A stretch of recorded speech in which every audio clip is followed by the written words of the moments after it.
Gente, olha só, é com muito prazer que a gente está fazendo hoje e na sexta-feira dessa semana também um projeto Muitas Áfricas, que é um encontro que a gente está propondo, eu, o professor João, o setor de História, com a colaboração de vários outros setores aqui do colégio que compraram a ideia, e a proposta é que a gente possa continuar as atividades desenvolvidas aqui, para além desse espaço, né, levando para a sala de aula e para, enfim, diversos debates com outras disciplinas também.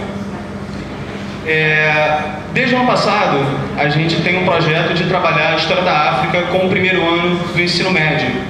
Geralmente, como é que funciona o currículo do primeiro ano do ensino médio? A gente começa discutindo o processo de formação da Idade Moderna, que, via de regra, começa com um encontro entre África, Ásia, América e Europa, a partir do processo das grandes navegações, ou seja, é o momento em que esses 4 continentes, de alguma maneira, se encontram. Geralmente, a gente começa a estudar isso pensando a formação do Estado absolutista na Europa e como é que essa formação vai, de alguma maneira, influenciar todo o restante do mundo, né, ligando, de alguma forma, esses 4 continentes. A proposta que a gente tem esse ano no CAP é fazer uma coisa um pouco diferente. É começar pensando esse encontro a partir da África, a partir da Ásia.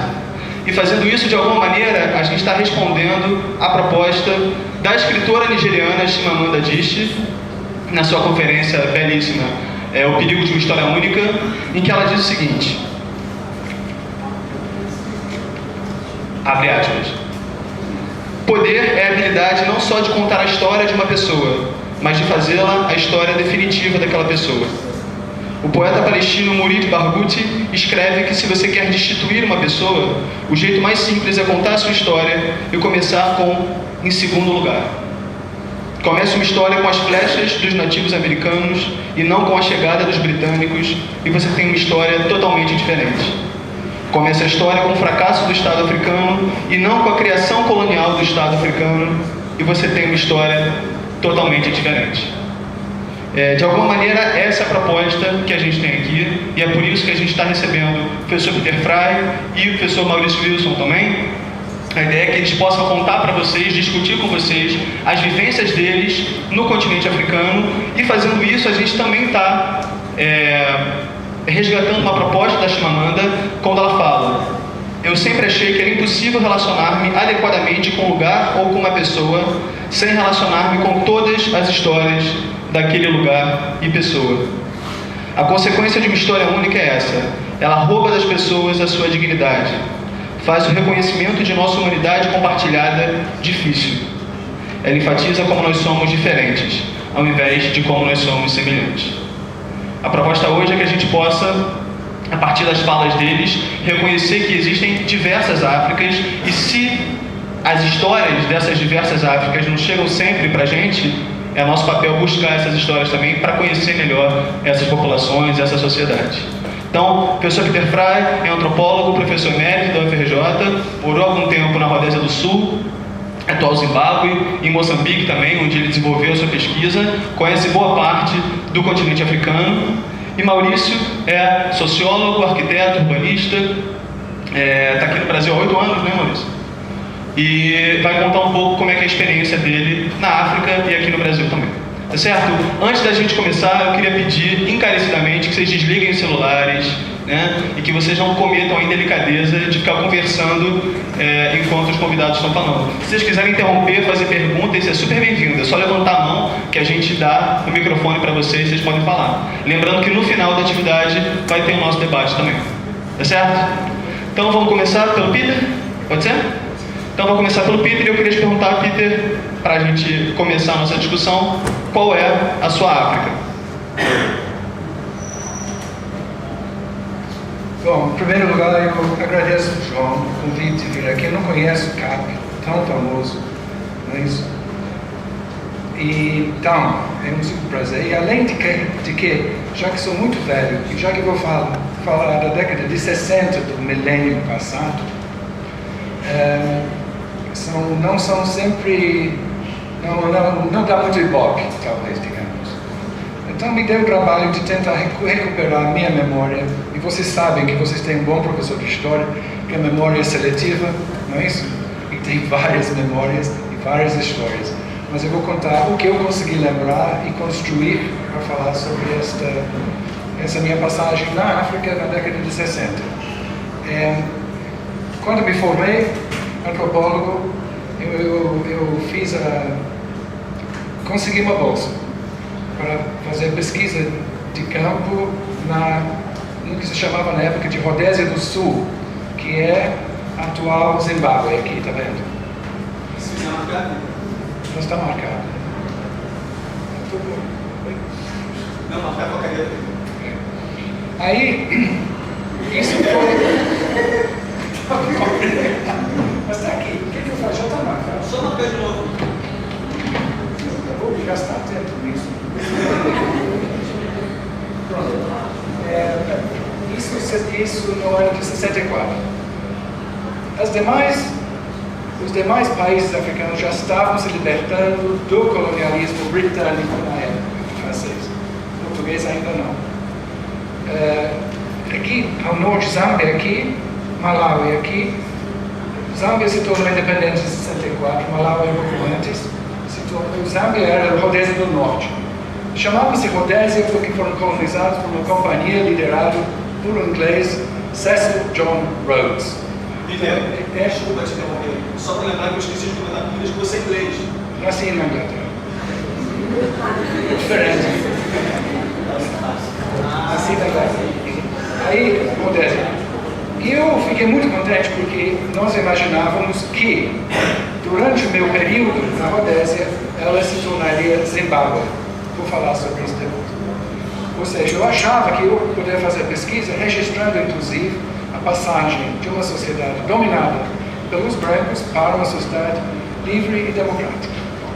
Cheguei, então, na cidade, eu fui de navio da Itália, que não está aqui, desci a costa, bom, Mar Vermelho aqui, não é? Paramos em Mogadishu aqui, continuamos, paramos em Mombasa aqui, ele conhece porque é tudo muçulmano aqui, em Mombasa, depois paramos em Beira, aqui, em Moçambique. Saí do navio em Beira e peguei um trem que sai de Beira para aqui mais ou menos, uma cidade chama-se Mutare agora. E esse trem era um trem, quem me deu a bolsa comprou as passagens. E a passagem no trem era de primeira classe. Eu nunca tinha entrado numa primeira classe, tinha um trem. Então fiquei lá, e era um vagão assim, do século XIX, lindíssimo, cheio de veludo vermelho, não sei o que mais. E de manhã cedo, esse aqui é pântano embaixo, né? E aqui é Planalto, é mais ou menos a mesma altura de Brasília. Então o trem sai de Beira e vai subindo essa montanha. E acordei de manhã já num ar mais frio. E tinha um café de manhã britânico, bacon, ovos, café, etc. E eu sentado bonitinho lá. O trem para.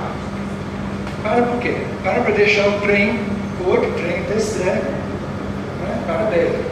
E parou o outro trem também.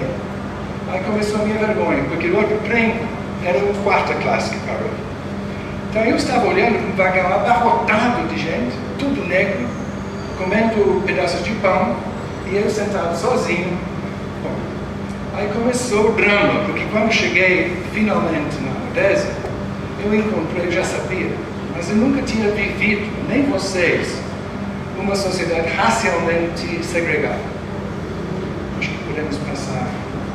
Eu vou pedir que você fale um pouco mais perto. Mais perto. Uma sociedade racialmente dividida, com uma opressão muito forte contra os movimentos de libertação nacional. Pode passar? Mais um. Não. É isso? Tá bom. Não, eu botei umas duas fotos que eu tirei mesmo na época, só para mostrar para vocês que a polícia era toda branca. Aliás, os oficiais eram todos brancos. E os jovens negros do movimento de libertação de Rodésia, de Zimbábue. Pode passar. Então eu coloquei aqui os números para vocês terem uma ideia. Né? Naquela época, havia 250 mil mais ou menos brancos, que era mais ou menos 7% da população, e negros quase 3 milhões. Quer dizer, que era uma sociedade dominada por uma pequena minoria de 7%. Botei aqui, havia colours, né? Essa é uma palavra inglesa que significa pessoas de origem misturados, né? Normalmente com pai branco, mãe africana, que era uma população também separada, e os indianos também separados. Os indianos dominaram mais ou menos o comércio das cidades. Mas eu queria deixar claro para vocês que essa é uma situação de segregação. Tudo segregado. Residência segregada, fazendas segregadas, hospitais segregados, hospital de negro, hospital de branco. Não sei se vocês podem imaginar isso, mas era assim. Né? E o único lugar em toda a colônia, era a colônia ainda, onde pessoas de várias cores poderiam viver juntos, era a universidade, chama-se Universidade de Rodésia e Nyasaland, mas enfim, onde eu fui. Então era o único lugar onde pessoas de várias origens viviam juntos, o resto totalmente segregados. Bom, sim, vou passar. Eu fui estudar a relação entre a cidade e o campo, porque nessa zona da África era muito comum os homens trabalharem nas cidades, deixando no campo as suas esposas, filhos, mães, os velhos, enfim, que produziam um pouco de milho e de outros mantimentos, e de gado, e de galinhas, e de bodes, né? A ideia então era que os homens migravam e as mulheres, basicamente os jovens e os velhos, ficavam no campo. E essa relação era o que eu fui para estudar, para tentar entender como que funcionava. Aí eu fui me instalar perto, bom, aqui, a capital do Zimbábue fica aqui. E isso chama-se Harare.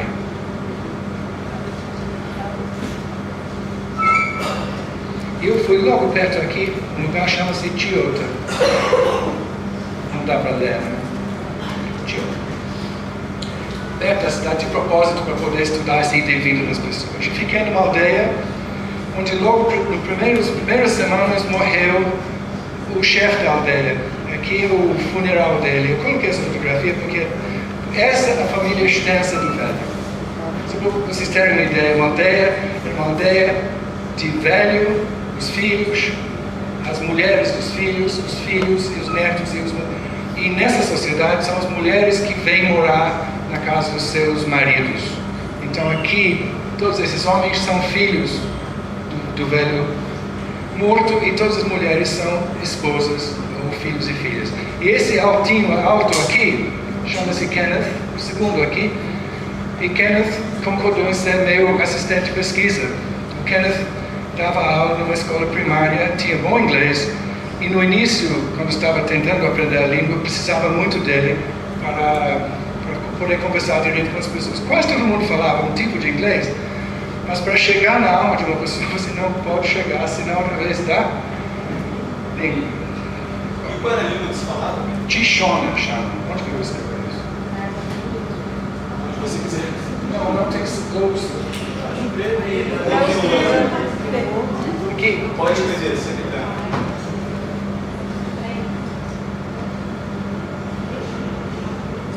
E no sul,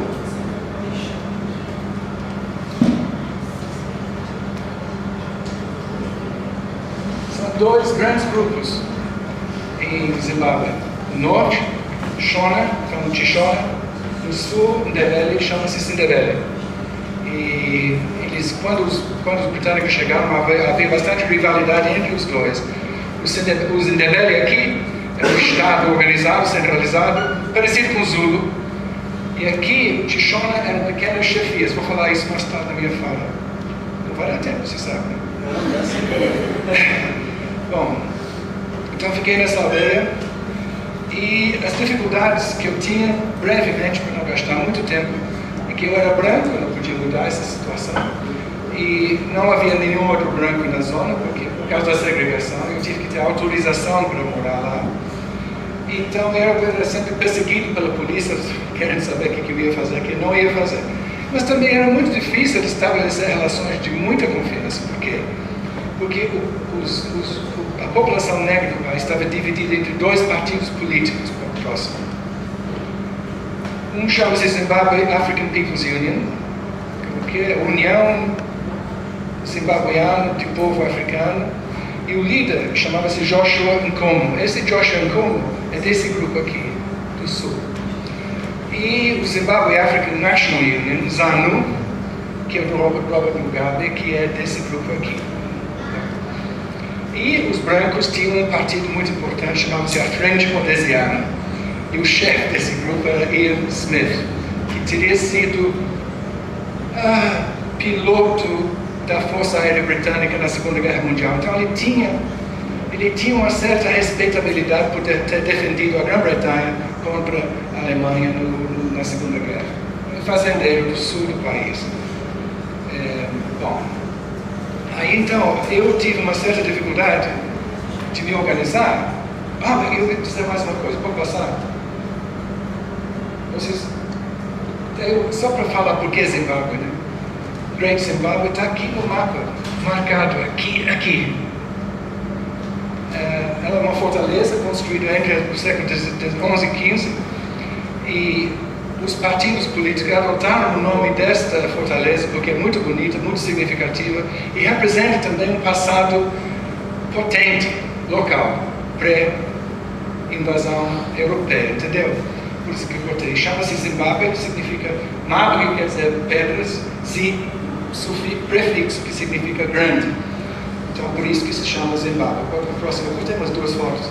É um lugar esplêndido. Se vocês tiverem a oportunidade de ir lá, é um lugar. Esses tirei da internet, mas não dão muita ideia é um lugar de aura, um lugar fantástico.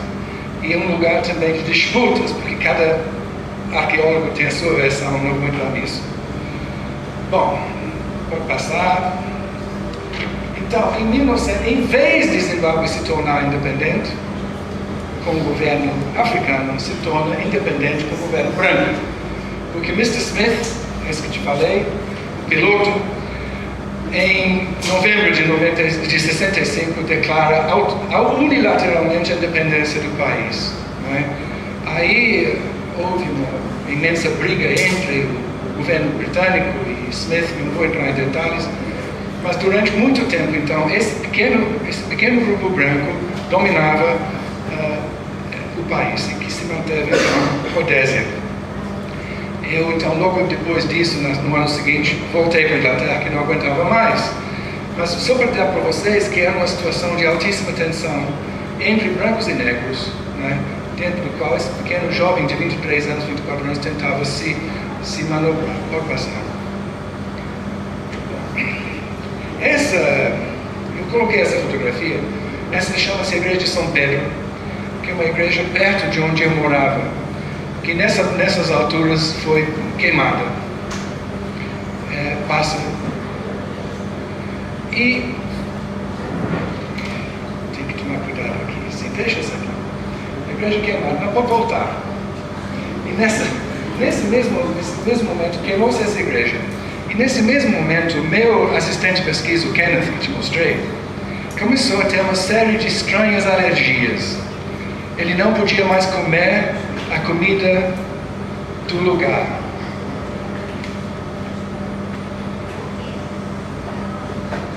Chama-se sadza. E sadza é feito de milho.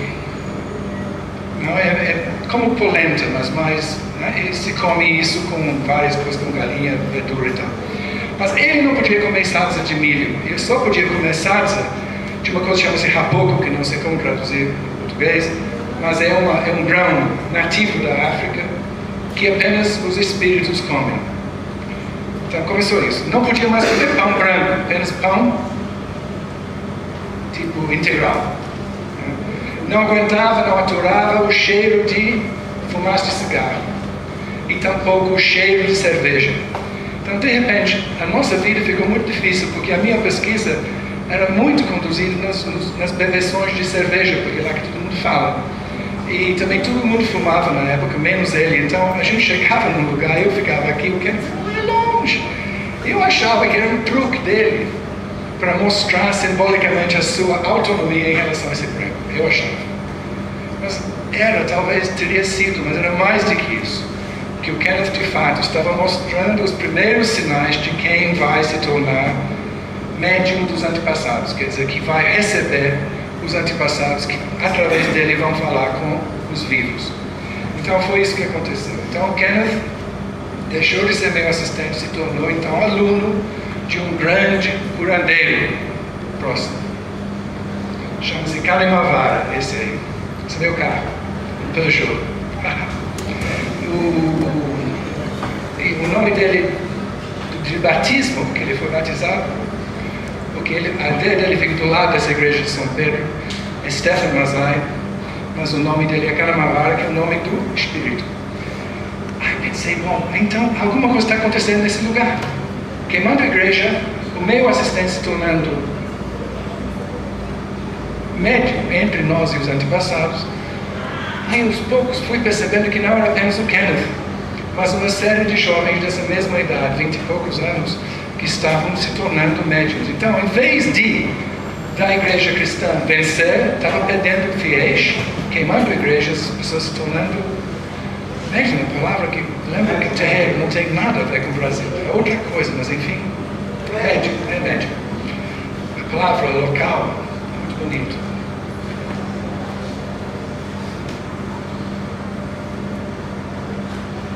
Chiquiro, quer dizer, quem chega. Bom, mas enfim. Aí, certo. Então, encontrei com o cara. Bom, um dia, estava voltando de uma reunião muito chata, muito cansado. Nesse carro que não dá para perceber, mas só tem assentos na frente. Como se chama? Perua, tipo perua sem cadeiras atrás, mas enfim. Um van sem cadeira.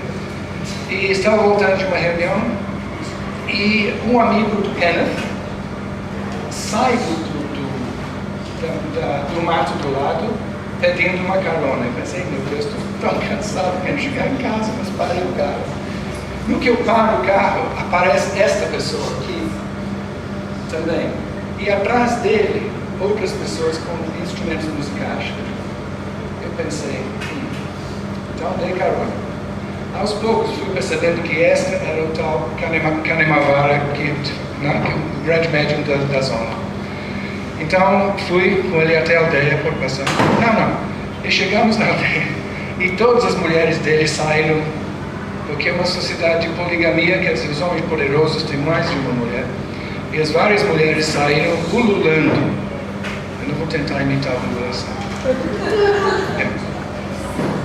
E eu fiquei no carro, estava com outro assistente, Christopher. Eu disse, Christopher, vamos ficar aqui, eu quero conhecer essa pessoa. Então ficamos. E ele entrou numa casa. Pode passar, por favor, João. Aqui não, era isso mesmo. E ele emergiu dessa casa vestido assim, tudo de preto, com pele de leopardo aqui, tá vendo?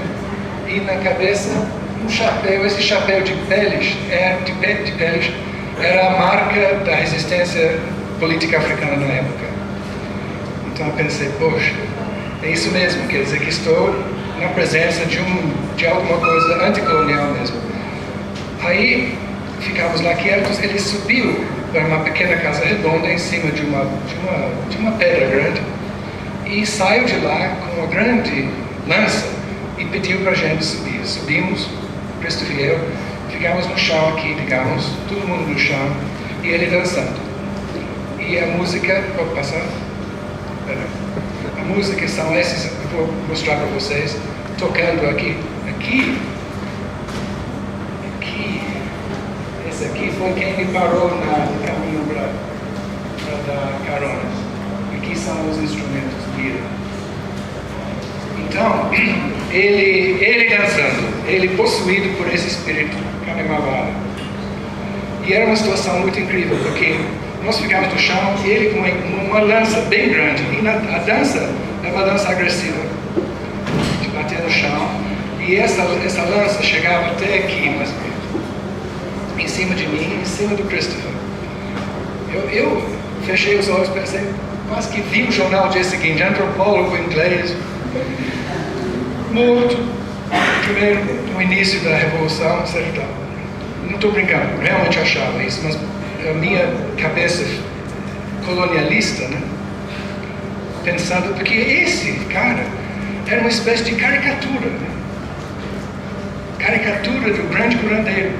Ele vestia tudo que qualquer criança inglesa imaginava que seria um curandeiro. A música parou, o silêncio, sentou aqui, o espírito falava uma língua que não entendia, o cara que tocava o instrumento traduzia para Tishona e diz assim mais ou menos: estou seguindo os seus passos desde que você chegou nessa zona. No início nós achamos isso aqui, mas hoje vemos que podemos conversar contigo, então você vem quando quiser. Então o resto do meu tempo fiquei com ele. E aí mudou completamente a minha visão das coisas, porque o que eu percebi para passar era que os antepassados tinham voltado e muito. Esse chama-se Gora. O Gora era o principal músico do entourage desse médium. Eu tinha comprado, eu toco piano. E quando fui lá, eu comprei um violão, que eu achava que ia aprender a tocar violão, não consegui. Mas essa aqui, pensei, bom, esse é um piano. Aliás, em inglês chama-se piano de dedão, que você toca com os dedões. Isso eu posso aprender, então eu aprendi a tocar mais ou menos. Isso me deu também uma outra perspectiva, que ficava junto com os músicos, sempre muito próximo e sempre me divertindo. E ele, Kanemawara, devem ter, eu não sei se vocês conhecem muito líderes religiosos, mas a grande maioria dos líderes religiosos de qualquer denominação são também grandes atores. Não sei se vocês perceberam isso. Os pastores da Igreja Universal são, as grandes mães de santo pais de santo são pessoas que te capturam, que te seduzem. E ele era assim. E era bom para ele ter um inglês mais ou menos capturado lá dentro, né? Que ele se gabava que ele tinha dominado esse inglês. E eu gostava de ser dominado, então era perfeita a situação. E ele me tratava como... Eu virei motorista dele, mas esses são outros 500.